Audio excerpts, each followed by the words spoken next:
அனைவருக்கும் வணக்கம். Welcome to Kavina classes. இந்த வீடியோவில் காலேஜ் டிஆர்பி அசிஸ்டன்ட் ப்ரொஃபஸர் எக்ஸாமினேஷனுக்கான டிஸ்கிரிப்டிவ் கொஷினில் ஒரு எஸ்ஏ ப்ராக்டிஸ் கொஷின் தான் பார்க்குறோம். மாடர்ன் ஹிஸ்ட்ரி அப்படிங்கிற டாப்பிக்லேருந்து ஒரு கொஷின் எடுத்திருக்கோம். அந்த கொஷினுக்கு கம்ப்ளீட்டாக ஒரு எஸ்ஏவாக டிராஃப்ட் பண்ணுறது எப்படி அப்படின்றது தான் டிஸ்கஸ் பண்ணலாம். ஸோ இன்றைக்கான கொஷின் என்னன்னு பார்த்தீங்கன்னா, what were the events that led to the Quit India movement, point out its results. So வெள்ளையனே வெளியேறு இயக்கத்திற்கு என்னென்ன காரணங்கள், என்னென்ன நிகழ்வுகள் இந்த வெள்ளையனே வெளியேறு இயக்கத்துக்கு வழிவகுத்தது, அதனுடைய முடிவுகள் என்ன அப்படிங்கிறத நம்ம எழுத சொல்லி கொஷின் கேட்டிருக்காங்க. ஸோ இந்த கொஷினோட மெயின் டாபிக் என்னன்னு பார்த்தீங்கன்னா வெள்ளையனே வெளியேறு இயக்கம். சப்டாபிக்ஸாக நம்ம என்னென்ன இன்க்ளூட் பண்ணணும் அப்படின்னு பார்த்தீங்கன்னா, வழிவகுத்த நிகழ்வுகள் என்ன அப்படிங்கிறதையும் முடிவுகள் என்ன அப்படிங்கிறதையும் நம்ம கொடுக்கணும். ஸோ கொஷின்லேருந்தே ஹெட்டிங்ஸ் எடுத்துக்கிட்டோம் அப்படின்னா கொஷினை கம்ப்ளீட்டாக அனலைஸ் பண்ணியிருக்கிறோம் அப்படிங்கிறது திருத்துறவங்களுக்கு புலப்படும். அதனால தான் நம்ம அந்த மாதிரி வேலையை கொண்டு போகிறோம். சரியா? இப்போ நம்ம ஃபஸ்ட்டு எஸ்ஏவை ஸ்டார்ட் பண்ண போகிறோம். ஃபஸ்ட்டு இன்ட்ரடக்ஷன்லேருந்து தான் எப்போயுமே எஸ்ஏ ஸ்டார்ட் பண்ணணும். இன்ட்ரடக்ஷன் எழுதினாலும் சரி, அப்படி இல்லைன்னா ஸ்டார்டிங்கில் ஒரு few lines 3 to 4 lines introduction மாதிரி எழுதிட்டு அதுக்கப்புறம் நம்ம சப்ஹெட்டிங் கொடுத்து என்ன பண்ணலாம் அப்படின்னா மிட்ரல் பாயிண்ட்ஸை கண்டினியூ பண்ணிக்கலாம்.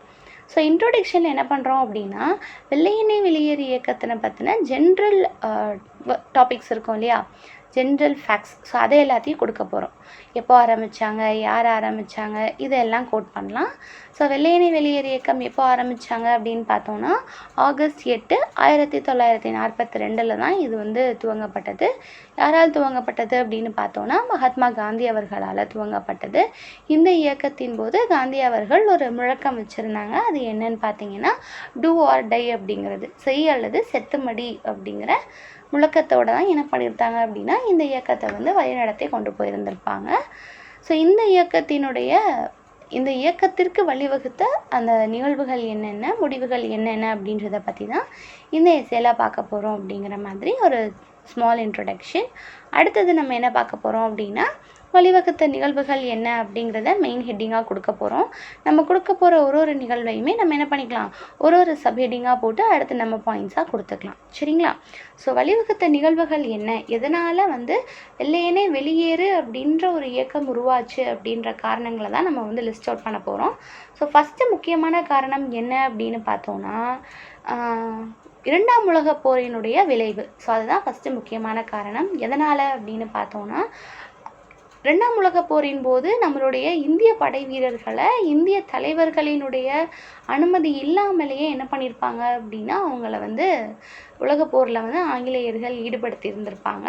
ஸோ அப்படி ஈடுபடுத்தினது இந்திய தலைவர்கள்கிட்ட ஒரு பெரும் அதிருப்தியை ஏற்படுத்தி இருந்திருக்கும். ஸோ இந்த அதிருப்தியை தான் என்ன பண்ணியிருக்கோம் அப்படின்னா, நம்ம ஆங்கிலேயர்கள்கிட்ட நம்மளுடைய எதிர்ப்பை தெரிவிக்கணும் அப்படிங்கிற ஒரு முதற்கட்ட விஷயத்தை ஆங்கிலேயர்களுக்கு எதிராக நம்மளுடைய தலைவர்கள்கிட்ட எடுத்துகிட்டு வந்தது இந்த இரண்டாம் உலகப் போரினுடைய நிகழ்வு. அதுதான் ஃபஸ்ட்டு. ஸோ அடுத்தது என்ன காரணம் அப்படின்னு பார்த்தீங்கன்னா, grips mission. So grips mission 1942 நம்மளுக்கு வந்திருப்பாங்க. ஸோ இங்கே அவங்க இங்கே எப்படி இருக்குது, நம்மளுடைய ஆங்கிலேயர்களுடைய கவர்னன்ஸ்லாம் எப்படி இருக்குது அப்படின்றது எல்லாத்தையுமே அவங்க பார்த்துட்டு அந்த ரிப்போர்ட்டை கொண்டு போய் அங்கே இங்கிலாந்து ராணிக்கிட்ட சப்மிட் பண்ணுறாங்க. ஸோ அப்படி சப்மிட் பண்ணதுமே ஒரு மிகப்பெரிய ஃபெயிலியராக தான் இருக்குது. ஏன் அப்படின்னு பார்த்தோன்னா, இந்த கிரிப்ஸ் மிஷனோட ரிப்போர்ட்டை நம்மளுடைய காந்தி அவர்கள் பின்தேதியிட்ட காசோலை அப்படின்னு நம்மளுக்கு குறிப்பிட்டிருந்திருப்பாங்க. ஏன் அப்படின்னா, இந்த கிரிப்ஸ் மிஷன் நம்மளுக்கு என்ன சொல்லியிருப்பாங்க அப்படின்னு பார்த்தீங்கன்னா, உங்களுக்கு நாங்கள் டொமினியன் ஸ்டேட்டஸ் கொடுக்குறோம் அப்படிங்கிற மாதிரி அவங்க ரிப்போர்ட்டில் சொல்லியிருந்திருப்பாங்க.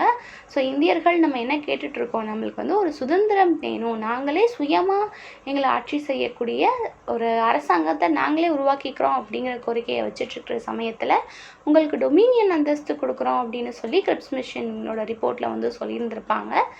ஸோ நீங்களே இப்போது சண்டை போட்டுட்ருக்கீங்க. சண்டை முடிஞ்சதுக்கப்புறமா இங்கிலாந்து அப்படின்ற ஒன்று இருக்குமா இருக்காதானே தெரியலை. ஸோ நீங்கள் எங்களுக்கு டொமினியன் அந்தஸ்து தரீங்களா அப்படிங்கிறத சொல்கிற விதமாக தான் காந்தி அவர்கள் இதை பின்தேதியிட்ட காசோலை அப்படின்னு சொல்லி குறிப்பிட்டிருந்திருப்பாங்க. ஸோ இந்த கிரிப்ஸ் மிஷன் சொன்ன இந்த ரிப்போர்ட்டின் மூலமாக என்ன ஆகும் அப்படின்னா, இன்னும் இந்தியர்கள் ஆங்கிலேயர்களுக்கு எதிராக திரும்புறதுக்கு ஒரு முக்கிய நிகழ்வாக அமையும். ஸோ இதுக்கப்புறம் என்ன அப்படின்னு பார்த்தோன்னா,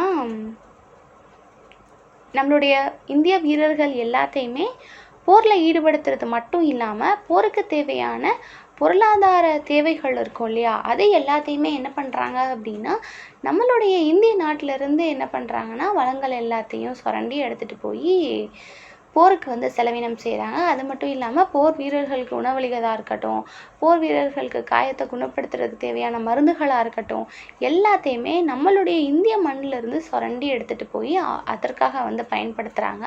அப்போ இந்த இந்திய மக்களினுடைய நிலை எப்படி ஆகுது அப்படின்னா பொருளாதாரத்தில் மிகவும் பின்தங்கிய நிலையாகவும் ரொம்ப வறுமை, பசி, பட்டினி, பஞ்சம் ஏற்படக்கூடிய நிலைமையாகவும் வந்து ஆகுது. ஸோ பொருளாதார ரீதியாக பார்த்தோம் அப்படின்னா இந்த நிகழ்வு வந்து நம்மளுக்கு ஆங்கிலேயர்களுக்கு எதிராக வந்து மக்கள் திரும்புகிற அளவுக்கு ஒரு காரணமாக இருக்குது. ஸோ இதனால் என்ன பண்ணுறாங்க அப்படின்னா பசி பஞ்சத்தை தவிச்சிட்ருக்கிற மக்கள் எல்லாமே ஆங்கிலேயர்களுக்கு எதிராக திரும்பக்கூடிய ஒரு ஆளாக வந்து மாறிடுறாங்க. ஸோ இந்த காரணங்கள் ஒரு புறம் இருந்தாலும் இன்னொரு புறம் பார்த்தோம் அப்படின்னா 1942 வந்து நம்மளுடைய காந்தி அவர்கள் இந்த வெள்ளையனே வெளியேறு இயக்கம் வேணும் அப்படின்ட்டு அகிம்சை முறையில் வந்து குரல் கொடுத்துட்ருக்காங்க இல்லையா.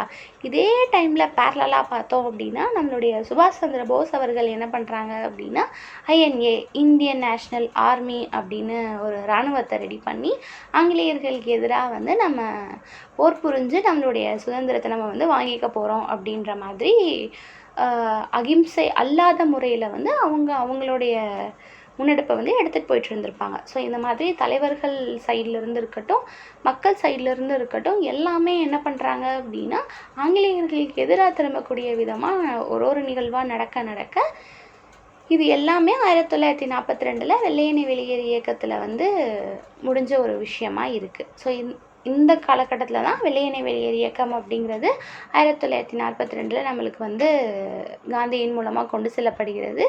ஸோ இது எல்லா தரப்பு மக்களுமே என்ன பண்ணுறாங்க அப்படின்னா இந்த இயக்கத்தின்குள்ளே வந்து ஈடுபடுறாங்க.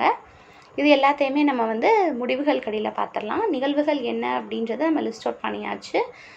World War II நடந்த விஷயமா இருக்கட்டும், கிரிப்ஸ் மிஷன் கொண்டு வந்த விஷயமா இருக்கட்டும், அதுக்கப்புறமா நம்மளுடைய பொருளாதார நிகழ்வாக இருக்கட்டும், நம்மளுக்கு வந்த பஞ்சமாக இருக்கட்டும், அதுக்கப்புறம் சுபாஷ் சந்திர போஸ் கிட்ட இருந்த INA. ஸோ இந்த எல்லா விஷயங்களுமே இந்த ஒரு நிகழ்வின் மூலமாக நம்மளுடைய இந்திய மக்களும் இந்திய தலைவர்களும் அடைஞ்ச ஒரு அதிருப்தி தான் என்ன ஆச்சு அப்படின்னா 1942 வெள்ளையனே வெளியேறு அப்படின்னு ஒரு மிகப்பெரிய இயக்கமாக மாறுறதுக்கு காரணமாக இருந்தது அப்படிங்கிறத நம்ம இப்போ முடிச்சுக்கலாம். அடுத்தது வெள்ளையனே வெளியேறு இயக்கத்தின் முடிவுகள் என்ன, வெள்ளையனே வெளியேறு இயக்கத்தின் மூலமாக என்னெல்லாம் நடந்தது, அதனுடைய விளைவுகளாக நம்மளுக்கு என்ன இருந்தது அப்படிங்கிறதான் நம்ம வந்து பார்க்க போகிறோம். ஸோ இதில் வந்து ரொம்ப முக்கியத்துவமாக என்னென்ன பார்க்கப்படுது, இந்த வெள்ளையனே வெளியேறு இயக்கம் வந்து ஏன் வந்து நம்மளுடைய வரலாற்றில் இவ்வளோ முக்கியத்துவம் வாய்ந்தது அப்படின்னு பார்த்தோன்னா, இதில் தான் வந்து நம்மளுடைய தேசிய ஒற்றுமை வந்து வெளிப்பட்டிருக்கும். எதனால் அப்படின்னு பார்த்தோன்னா எல்லா தரப்பின மக்களுமே வந்து இதில் வந்து பங்கெடுத்துட்டு இருந்திருப்பாங்க. மாணவர்களாக இருக்கட்டும், பொதுமக்களாக இருக்கட்டும், விவசாயிகளாக இருக்கட்டும், பழங்குடியினர்களாக இருக்கட்டும், தலைவர்களாக இருக்கட்டும், இவங்க எல்லாருமே ஒருமித்த கருத்தோட பயணித்த ஒரு இயக்கம் அப்படின்னு பார்த்தீங்கன்னா வெள்ளையனே வெளியேறு இயக்கத்தை வந்து சொல்லலாம். ஏன்னா எல்லாருக்குமே ஆங்கிலேயர்களுக்கு எதிராக அதிருப்தி கிளம்புனதுக்கு வேறு காரணங்கள் இருந்தாலுமே எல்லாருமே சுதந்திரம் வேணும் அப்படிங்கிற ஒற்றை இலக்கோட ஒன்றுபட்டு அந்த தேசிய ஒற்றுமையோடு நின்னது வந்து இந்த வெள்ளையனே வெளியேறு இயக்கத்தினுடைய ஒரு முக்கிய நிகழ்வாக வந்து பார்க்கப்படுது. ஸோ அதுதான் வெள்ளையனே வெளியேறு இயக்கத்தோடைய முக்கியமான ஒரு விஷயம், ஒரு முக்கியமான ஒரு அங்கம் வகிக்கிற ஒரு பார்ட்டாக நம்ம வந்து பார்க்கலாம். அது மட்டும் இல்லாமல் பிரிட்டிஷ் வந்து என்ன பண்ணிகிட்ருக்காங்க அப்படின்னா நம்மளுடைய தலைவர்கள் எல்லாத்தையுமே வந்து அரெஸ்ட் பண்ணுறாங்க. ஏன் அப்படின்னா இப்போ ஒரு இயக்கம் நடக்குது அப்படின்னா தலைவர்கள் தான் என்ன பண்ணுறாங்க அப்படின்னா ஒரு மெயின் பாயிண்ட்டாக இருந்து மக்களை வந்து வழிநடத்தி கொண்டு போவாங்க. அப்போது தலைவர்கள் எல்லாத்தையும் அரெஸ்ட் பண்ணிட்டோம் அப்படின்னா ஆட்டோமேட்டிக்காக இந்த இயக்கம் வந்து இல்லாமல் போயிடும் அப்படின்றத கனெக்ட் பண்ண ஆங்கிலேயர்கள் வந்து தலைவர்கள் எல்லாத்தையுமே வந்து அரெஸ்ட் பண்ணுறாங்க. அந்த காங்கிரஸினுடைய முக்கிய தலைவர்கள் இருப்பாங்க இல்லையா, காந்தி, நேரு, இவங்க எல்லாத்தையுமே என்ன பண்ணுறாங்க அப்படின்னா அரெஸ்ட் பண்ணுறாங்க. இவங்க எல்லாத்தையுமே அரெஸ்ட் பண்ண போதிலும் என்ன ஆச்சு அப்படின்னா இந்த இயக்கம் தொடர்ந்து நடந்துக்கிட்டே தான் இருந்தது. எதனால் மக்கள் எல்லாருமே என்ன பண்ணுறாங்க அப்படின்னா இந்த இயக்கத்தில் வந்து அடித்தளத்திலிருந்து போரிடுறாங்க அப்படிங்கிறதுனால, அகிம்சை வழியில் போராட்டத்தில் குதிச்சிருக்காங்க அப்படிங்கிறதுனால இந்த இயக்கம் வந்து தலைவர்கள் இல்லைனாலுமே சுதந்திரம் வேணும் அப்படிங்கிற ஒற்றை குறிக்கோளோடு என்ன பண்ணுறாங்க அப்படின்னா இந்த இயக்கம் வந்து முன்னெடுத்து செல்லப்படுது. ஸோ அதுவுமே இதோடைய ஒரு முக்கியத்துவம் வாய்ந்த ஒரு விஷயமாக தான் பார்க்கப்படுது. ஸோ ஒரு பக்கம் வந்து போரிட்டுட்டு இருந்தாலும் இந்தியாவில் ஒரு சில பகுதிகளில் என்ன பண்ணுறாங்க அப்படின்னா, நாங்கள்லாம் வந்து சுதேச அரசுகள், நாங்கள்லாம் இனிமேல் ஆங்கிலேயர்களுடைய ஆட்சிக்கடியில் வரமாட்டோம் அப்படின்னு சொல்லிட்டு மகாராஷ்டிரா, யூபி போன்ற பகுதிகளில் ஒரு சில இடங்கள், இப்போ மகாராஷ்டிரா சத்தாரா பகுதி இந்த மாதிரி பகுதிகளில் என்ன பண்ணுறாங்க அப்படின்னா, நாங்கள்லாம் சுதேச அரசுகள், நாங்கள்லாம் இனிமேல் ஆங்கிலேயர்கள் ஆட்சிக்கடியில் இல்லை அப்படிங்கிற மாதிரி ஆங்காங்கே வந்து சுதேச அரசுகளும் வந்து முளைக்க ஆரம்பிக்குது. ஸோ இதன் மூலமாக என்ன பண்ணுறாங்க அப்படின்னா, ஆங்கிலேயர்கள் வந்து அவங்க சைடில் வந்து பலம் இழந்துகிட்டே வராங்க. ஸோ இப்படி ஒரு நிகழ்வாக என்ன பண்ணுறாங்க அப்படின்னா, இந்த வெள்ளையனே வெளியேறு இயக்கத்தின் மூலமாக ஆங்கிலேயர்களுடைய பலத்தை வந்து நம்ம கொஞ்சம் கொஞ்சமாக குறைச்சிட்டே இருக்கிறோம். ஸோ இதுக்கப்புறம் என்னதான் சுதந்திரம் வேணும் அப்படின்னு நம்ம கேட்டிருந்தாலுமே வெள்ளையனே வெளியேறு இயக்கத்தின் முடிவில் நம்மளுக்கு வந்து சுதந்திரம் வந்து வழங்கப்படலை. ஆனால் சுதந்திரம் வழங்குறதுக்கான ஒரு முதற்படியாக நம்ம இந்த வெள்ளையனே வெளியேறு இயக்கம் அப்படிங்கிறத நம்ம வந்து பார்க்க முடியுது. ஸோ அதுக்கப்புறம் 2ஆம் உலகப்போர் முடிவுக்கு வந்ததுக்கப்புறமா அங்கே ஆங்கிலேயர்களுடைய அரசாங்கத்தில் வந்து ஒரு மாற்றம் நிகழப்படுகிறது. 1945 பார்த்தோம் அப்படின்னா பிரிட்டிஷில் வந்து லேபர் கவர்மெண்ட் என்ன பண்ணுறாங்க அப்படின்னா ஆட்சி அமைக்கிறாங்க. ஸோ அவங்க ஆட்சி அமைச்சதுக்கப்புறம் என்ன நடக்குது அப்படின்னா, நம்மளுடைய இந்திய மக்கள் கேட்ட கோரிக்கையை அதுக்கப்புறம் வட்டமேஜை மாநாடுகள்லாம் நம்ம எல்லாமே பேசியிருந்திருப்போம் இல்லையா? ஸோ அது எல்லாத்தையுமே அவங்க மனசில் வச்சுருந்துருக்காங்க. ஸோ அதுக்கப்புறம் இப்படி ஒரு மிகப்பெரிய இயக்கம் நடந்திருக்கு. இதற்கு அடுத்தபடியாக என்ன பண்ணுறாங்க அப்படின்னா, இப்போ மக்களுக்கு என்ன தேவை, சுதந்திரம் தானே, நம்ம கொடுத்துடலாம் அப்படிங்கிற முடிவுக்கு வந்து வந்துடுறாங்க. வெள்ளையனே வெளியேறு இயக்கத்தின் விளைவாக பின்னால் நம்மளுக்கு என்ன கிடைக்கிது அப்படின்னு பார்த்தீங்கன்னா, சுதந்திரம் வந்து கிடைக்கிது. அப்போது இந்தியா சுதந்திரம் பெற்றதுக்கான ஒரு முக்கிய புள்ளியாக இருக்கக்கூடிய இந்த வெள்ளையனே வெளியேறு இயக்கம் வந்து திகழுது அப்படிங்கிறது முக்கியமான ஒன்று தான். சரிங்களா? ஸோ இது மட்டும் இல்லாமல் இந்த வெள்ளையனே வெளியேறு இயக்கத்தின் மூலமாக நம்ம என்ன பண்ணுறோம் அப்படின்னா, ஒரு குளோபல் அட்டென்ஷனை வந்து ரீச் பண்ணுறோம். இதுவரையே நம்ம போராட்டம் பண்ணது எதுலேயுமே தேசிய ஒற்றுமையோடு நம்ம வந்து நம்மளுடைய போராட்டத்தை வந்து எடுத்துகிட்டு போயிருந்திருக்க மாட்டோம். ஸோ இந்த தேசிய ஒற்றுமையோட ஒரு போராட்டம் வந்து நடக்குது, அதுவும் அகிம்சை வழியில் இவ்வளோ மக்கள் வந்து ஒன்றிணைந்து சுதந்திரத்துக்காக போராடுறாங்க அப்படிங்கிறதுக்கப்போ இன்டர்நேஷ்னல் லெவலில் ரீச் ஆக ஆரம்பிக்கிறோம், குளோபல் லெவலில் பேசப்படுது. ஸோ இதுவுமே வந்து நம்மளுடைய சுதந்திரத்துக்கு வழிகோள்றதுக்கு ஒரு முக்கிய காரணமாக தான் இருக்குது. ஸோ இது எல்லாமே என்ன அப்படின்னு பார்த்தோன்னா, வெள்ளையனே வெளியேறு இயக்கத்தின் மூலமாக நம்மளுக்கு கிடைச்ச முடிவுகளாக நம்ம வந்து பார்க்கலாம். ஸோ வெள்ளையனே வெளியேறு இயக்கத்தினுடைய நிகழ்வுகள் என்ன, அந்த இயக்கம் நடக்கிறதுக்கு வழிகோலிய நிகழ்வுகள் என்னென்ன, அந்த இயக்கத்தின் மூலமாக கிடைச்ச முடிவுகள் என்னென்ன அப்படிங்கிறத பார்த்தாச்சு. அடுத்து நம்ம என்ன பண்ணலாம் அப்படின்னா, ஒரு கன்க்ளூஷனோட இதை வந்து கன்க்ளூட் பண்ணிக்கலாம். ஸோ கன்க்ளூஷனில் என்ன கொடுக்கலாம் அப்படின்னு பார்த்தோன்னா, இந்த வெள்ளையனே வெளியேறு இயக்கம் நம்ம சுதந்திரம் வாங்குறதுக்கு ஒரு டேர்னிங் பாயிண்ட்டாக வந்து இருந்தது. ஸோ இந்த வெள்ளையனே வெளியேறு இயக்கத்தின் மூலமாக தான் நம்ம என்ன பண்ணியிருக்கோம் அப்படின்னா, நம்மளுடைய ஒற்றுமையை வந்து ஆங்கிலேயர்களுக்கு வந்து காட்டியிருக்கோம். நம்மளுடைய தேசிய ஒற்றுமையின் மூலமாக என்ன பண்ணியிருக்காங்க அப்படின்னா, ஆங்கிலேயர்கள் ஆட்சியே வந்து வலுவிழந்து அவங்க வந்து நம்மளுக்கு சுதந்திரம் வழங்குற அளவுக்கு வந்து இறங்கி முன் வந்து இந்த விஷயத்தை வந்து பண்ணியிருந்திருக்காங்க. நம்ம இந்தியா வந்து இன்டர்நேஷ்னல் லெவலில் நம்மளுடைய பவரை ரீச் பண்ணுறதுக்குமே வந்து இந்த வெள்ளையனே வெளியேறு இயக்கம் ஒரு முக்கிய காரணமாக இருந்தது அப்படின்றது எல்லாத்தையுமே கோட் பண்ணி நம்ம என்ன பண்ணிக்கலாம் அப்படின்னா கன்க்ளூட் பண்ணோம் அப்படின்னா இந்த கொஷினுக்கு வந்து கரெக்டாக இருக்கிற மாதிரி இருக்கும். ஸோ இந்த கொஷினுக்கு இப்படி தான் ஆன்சர் எழுதணும் அப்படிங்கிறது கிடையாது. ஸோ எங்களோட பாயிண்ட் ஆஃப் வியூவில் நாங்கள் டிராஃப்ட் பண்ண ஆன்சர் வந்து இதுதான். ஸோ நீங்கள் வந்து உங்களோட வேலை நீங்கள் ஆன்சரையும் வந்து கொடுத்துக்கலாம். ஆனால் ஹெட்டிங்ஸ் வந்து இப்போ நம்ம லிஸ்ட் அவுட் பண்ணோம் இல்லையா? ஸோ அந்த ஹெட்டிங்ஸில் சப்ஹெட்டிங்ஸ் வந்து நீங்கள் உங்களோட பாயிண்ட் ஆஃப் வியூக்கு ஏற்ற மாதிரி மாற்றிக்கிட்டீங்க அப்படின்னா இந்த எஸ்ஏக்கு வந்து போதுமானதாக தான் இருக்கும். ஸோ இந்த கொஷினுக்கு இப்படி டிராஃப்ட் பண்ணோம் அப்படின்னா 300 வேர்ட்ஸ்க்குள்ளே கொடுக்குற அளவுக்கு ஒரு எஸ்ஏவாக கண்டிப்பாக இருக்கும். சென்டென்ஸை வந்து ரொம்ப காம்ப்ளிகேட் பண்ணாமல் சிம்பிளாக ஒரு சிம்பிள் வேர்ட்ஸில் ஒரு எஸ்ஏ எழுதுவோம் இல்லையா? ஸோ அந்த மாதிரி எழுதணுனாலே போதுமானதாக இருக்கும்.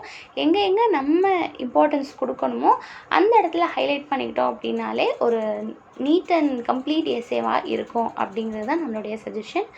ஸோ இந்த கொஷின் மூலமாக குவிட் இண்டியா மூமெண்ட்டை பற்றின ஒரு கொஷின் வருது அப்படின்னா நம்ம வந்து எக்ஸாமில் அட்டன் பண்ணுறதுக்கு யூஸ்ஃபுல்லாக இருக்கிற பாயிண்ட்ஸ் எல்லாமே இந்த வீடியோவில் உங்களுக்கு கிடச்சிருக்கும். இதே மாதிரி வேறு ஒரு சப்ஜெக்டில் வேறு ஒரு கொஷினோட பார்க்கலாம். தேங்க்யூ.